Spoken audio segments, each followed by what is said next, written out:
Blog Talk Radio. Yeah, this is Bostonred Live. We had some technical difficulties. We literally lost our power. So now the power is back, and hopefully we'll be back. And this is the News in 10 that we recorded just minutes earlier. Here we go. On the 26th day of August 2013, the News in 10, our international affairs program, broadcasting on the Blog Talk Network from New York. The news today is a repeat of history, which in itself is counter-cyclical, no doubt about it, but it does show that humans create history. History does not repeat itself, but however, old playbooks in geopolitical games do reappear, and what we are seeing right now is an international tragedy. The U.S. is hedging closer, we see from various headlines, to military intervention in Syria. This is a very serious situation that, from our standpoint, has not been well thought out. What has been well thought out is the scheme that will allow it to happen, a most nefarious scheme. The Minister of State today, former presidential candidate John Kerry, was sent out to justify an attack on the Syrian regime. He laid out the groundwork, this is from Reuters, on Monday for possible military action, highly probable. We'll get to that with the Guardian story from the UK.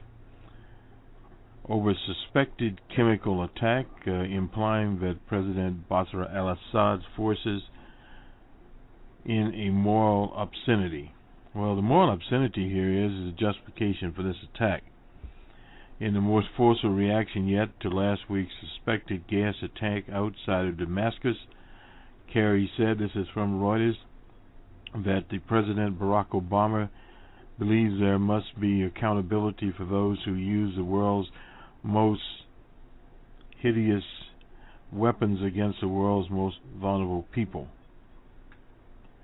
We'll note here that various forms of chemicals, gases, are used all over the world. There is one that is commonly used in the U.S. known as pepper spray, but it's really not pepper spray. It is a chemical rendition of it, of a pepper type stuff. In other words, it has been modified and fortified.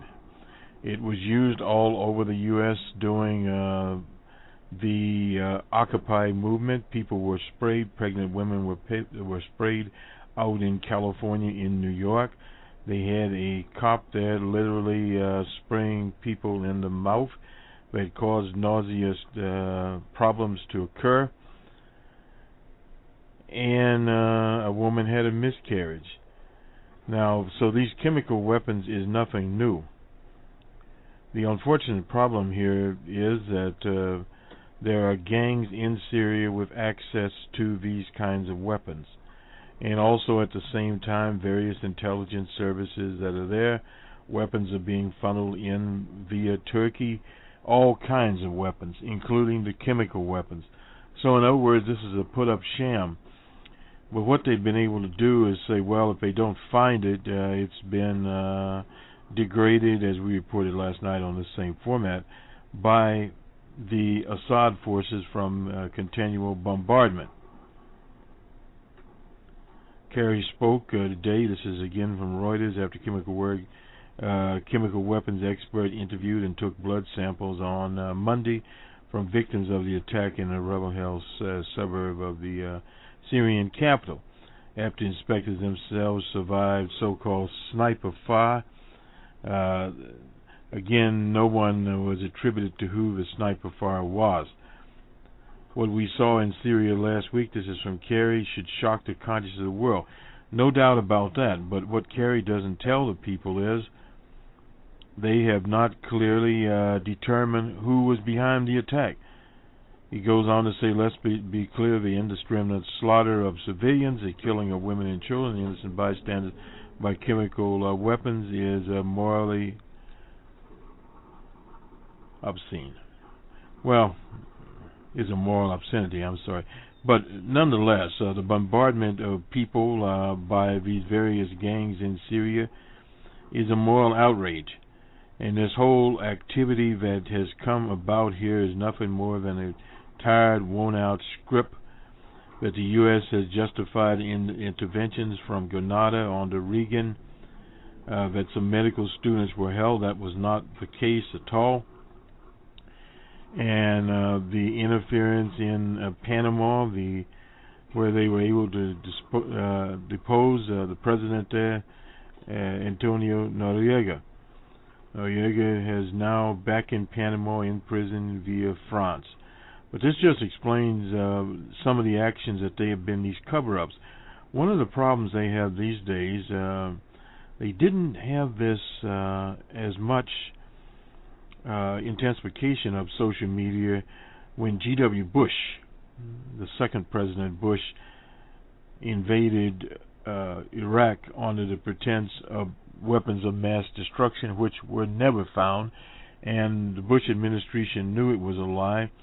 Trillions of dollars later, costless lives of Iraqi citizens and a few American lives were behind this big lie. The same big lie went into Afghanistan. We saw the same big lie in Libya, by which this so-called coalition of the willing went to a puppet U.S. assembly and were able to get a resolution out, and the same actors that are involved in this, i.e. France, the UN, a few puppets in the Mideast there. Excuse me, I meant the UK, France, the US, and a few puppets, Canada and the Mideast puppets, as we'll call them. Now, this information gathering so far includes videos, accounts from the ground, indicate that the use of chemical weapons in Syria was undetectable, Kerry said, adding that it was the Syrian government that maintained custody of weapons and had the rockets capable of delivering them. Now, that is not true in itself. The Syrian government is not the only ones there that have the capabilities or have rockets. Rockets have been seized from bases. Missiles and various type of launch systems are being brought in through Turkey as I speak here. So thus Kerry's words are going to be torn into 50 different shreds, and they're already being torn there, period. Now, this so-called reluctance to act is just a smoke screen. The Reuters poll, 60% of people oppose it, but this was the same thing that happened in Iraq. Later it came around to being more or less a 50-50, and then it turned in the other direction. Now, according to this dispatch from Reuters, Kerry stopped short of explicitly blaming the Syrian government. He can't do that because he doesn't have the evidence. But this Jay Carney, I guess he's back from the circus, said there is little doubt that the Syrian government was to blame, but Obama has not yet made a decision to respond. The administration has not set a timeline. Well, that doesn't really matter. The Republicans, that's the opposition party in the U.S., are urging the administration to react forcefully. They are always into reacting forcefully. That is from Boehner, to make the case and have a meaningful consultation with Congress. Congress has acted as a rubber stamp in these particular situations. So in other words, don't expect very much from the Congress of the U.S. I'm going to jump around a bit here, and I'll go back to this from the UK standpoint, but first go to a major crisis that's developed in the U.S. in Yosemite Park. That is a wildlife reservation. It's a national park, designated national park. It is a few hundred miles roughly 230 kilometers from San Francisco. Now, flames have come no closer than 4 miles from the reserve, and this supplies 85% of the water consumed by 2.5 million people in San Francisco, the San Francisco area. So this is a major concern there. Despite threats to water and power, firefighters have made headway against the blazes, according to this. As of Monday morning, fire crews working with hand tools and backed by bulldozers, water-dropping helicopters have carved containment lines around 15%. But these things can change very, very quickly. According to the latest estimates, the rim fire has charred 150,000 acres. That is 230 square miles. It's the size of the city of Chicago. It erupted in the Stanislaus National Park, that's west of Yosemite. It's the largest wildfire in California since 2009. That was when 145,000 acres in the Angeles National Forest, that was north of Los Angeles, were charred. 15,000 acres within Yosemite were burned as of Sunday afternoon. And it's 12,000 square miles. Those were acres. I'm not sure on hectares right now, but there's 1,200 square miles in the Yosemite National Park. The governor in California has declared a state of emergency. The blaze in the western Sierra Nevada mountains was amongst the fastest moving of some 50 wildfires. So that is in the U.S. Let's move as we start to conclude our broadcast here to the... Let's see if we can get this story here. You'll see the naval ship. This is from the Telegraph. The headline here is Navy readies to launch first strike on Syria. Britain is planning to join force with America and launch military actions against Syria within days in response to gas attacks, they claim here. This story is by Ross and Farmer, Tim Ross and Ben Farmer. Royal Air Force vessels are heading to take part in a possible series of cruise missile attacks alongside U.S. as military commanders finalize a list of potential targets. They already have the targets in action, in actuality. As preparedness gathers pace, the Foreign Secretary, that's William Hague, he's a counterpart to Kerry in the U.S., warned that the world could not stand by. This is the same old tired language they always use. Britain, the U.S., and their allies must show Mr. Assad that to perpetrate such an atrocity is to cross the line. They're into crossing the line and punishing people in the eyes of their people. Who appointed them the punisher of the world? Nobody literally knows but them. The possibility of such intervention will provoke demand from Parliament to be recalled this week. The escalation comes as a direct response to what the government is convinced was a gas attack perpetrated by the Syrian forces. They know better. The Assad regime has been under mounting pressure to allow you, but nonetheless they're there. The Syrian media accuse rebel forces of using the chemical agents, saying some government troops have suffocated as a result of during fighting. After days of delay, the Syrian government finally, the inspectors are there. The Foreign Secretary saw the evidence points in one direction: the use of illegal chemical weapons. Now, these weapons are not illegal. The ones that the Syrian government have, they have them legally. The illegal ones are the ones that were given to these various gangs. One has to understand that billions of dollars have been floating in from the various emirates to hire various gangs there, and the weapons are coming across from Turkey. The basic foreign intelligence agencies, paramilitaries that are aligned with them from France, from the UK, the CIA's paramilitary people, the Mossad, they are all there. So this is the same basic scheme going. The French president is involved in this, and so is Angela Merkel, the German chancellor. They're on a secure phone line, which is a joke because the CIA is no doubt listening to that. Now, this is one element you did not have during the Iraq and Afghanistan situation the UN was involved in. The UN itself is now a target of literally wiretaps by the CIA and National Intelligence Agency, and so are the agencies in the UK. Now, this is a totally different situation. How can one literally have any credence to any information coming out of a gang of known liars? The CIA's director lied to Congress about the extent of the program. If he lied to Congress, his own Congress in the U.S. about the extent, they would send Kerry out to lie to the world about the chemical attack. So people have a skepticism, 60% of them in the U.S. Now, the consequence of this, obviously they can carry out the attack. They've already selected the targets. They have the means.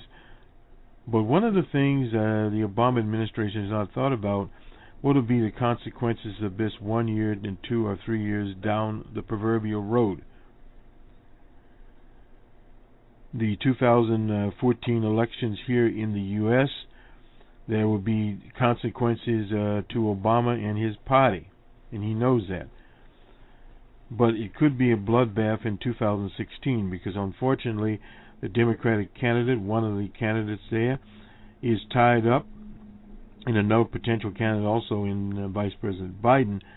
But the Secretary Hillary Clinton was in this, and if it becomes very unpopular and this falls completely apart, President Obama is not running for the re-election, but at the same time, these other people are trying to get elected. And on the heel of that, you have impeachment talk in the House of Representatives against the president. And it's pretty easy there to get the articles drafted and to bring it before the House. Now, this is one thing the president has to be cognizant of. If his forces are divided on this war, which there's no indication yet, people have hit the street, it's in thousands, but if that happens, who is going to defend him? So these are some of the consequences, obviously, he has not thought about. Or if he has, his advisors are stupid. They're dummies, in other words. So we shall see. Back to what they will use, commanders also need to make use of Royal Air Force bases in Cyprus for air support if the military action is approved. It's just some of the little schemes that they have going there. And the Royal Navy declined, obviously, to comment on it. The Sixth Fleet currently has 4 missile guided destroyers in the area, and another one's on the way. The Royal Navy also has rapid response task force in the Mediterranean. Group includes 2 frigates, helicopter carrier, SMS. SMS Illustrious. The Navy sources say there are no plans to change the exercise, but the group provides strategic contingencies if necessary. That is from the London Telegraph. What is actually going on there from the UK's perspective. Now, we don't have it from France, but we could get it. Now, here's the headline here. Let me just get this this is from the Telegraph again in London. British fears grow over legal justification for Syrian attack. The Tory Prime Minister Cameron is facing demands to set out the legal justification for an attack against Syria. Hague warned on Monday that forces may be the only viable response to what the government believed was a chemical attack by the Syrian regime. Britain, America, France are united in their readiness to act and do not require any further UN resolutions on the international law, and that is crap. The Foreign Secretary said, Kerry, his counterpart, described the chemical attacks. We won't get into that.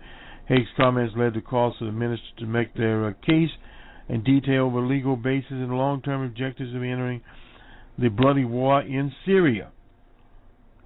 As it emerged that the West could launch cruise missiles within days, a poll found wide public opinion opposed to British involvement in any kind of action in Syria was of 200,000 people by YouGov. Only 9% supported sending British troops to fight in Syria. 75% were against it. Monday night, the Prime Minister's office, who was on holiday in Cornwall, telephoned Vladimir Putin, he's the Russian president, and told him there was little doubt the Assad regime had that. Putin doesn't believe that. Obama was consulting there. Cameron and his lackey, Nick Clegg, he's with the Lib Dems.